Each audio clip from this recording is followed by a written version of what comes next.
بہن بھائیوں کا حق کھا کر کتے بلی اور پرندوں کو دانہ ڈالنے سے معافی نہیں ملتی۔ ایک حقیقت زلزلے کے وقت جیسے سب حالی ہاتھ باہر بھاگے، ایسے ہی حالی ہاتھ اس دنیا سے جانا ہے۔ لوگوں کا حق نہ کھاؤ، زیادتی نہ کرو۔ اٹھانا خود ہی پڑتا ہے تھکا ٹوٹا بدن اپنا، کہ جب تک سانس چلتی ہے کوئی کندھا نہیں دیتا۔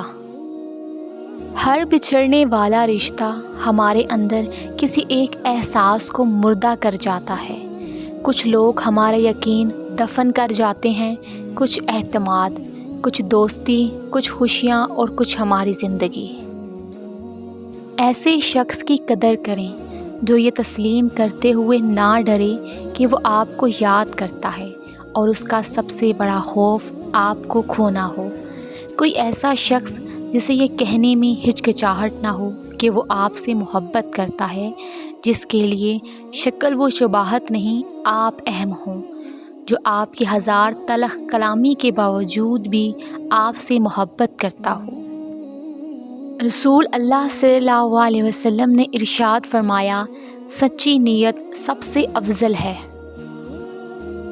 انسان کا کردار سندل کے درخت جیسا ہونا چاہیے، جو خود پر کلاڑی کی ضرب کھا کر بھی کلاڑی کو خوشبو سے مہکا دیتا ہے۔ تمہاری دعائیں سنی جا چکی ہیں، تمہارے صبر کا صلہ لکھا جا چکا ہے۔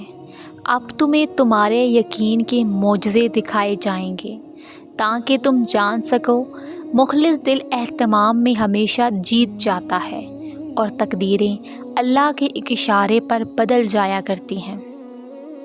اپنی زندگی میں 2 آپشنز ہمیشہ کھلے رکھیں: اپنی غلطی تسلیم کرنا، دوسروں کو معاف کر دینا۔ اگر آپ کو یہ ویڈیو اچھی لگی ہے تو ویڈیو کو لائک کریں، چینل کو سبسکرائب کریں۔ تو ملتے ہیں اپنی نیکسٹ ویڈیو میں۔ اپنا خیال رکھیے گا۔ اللہ حافظ۔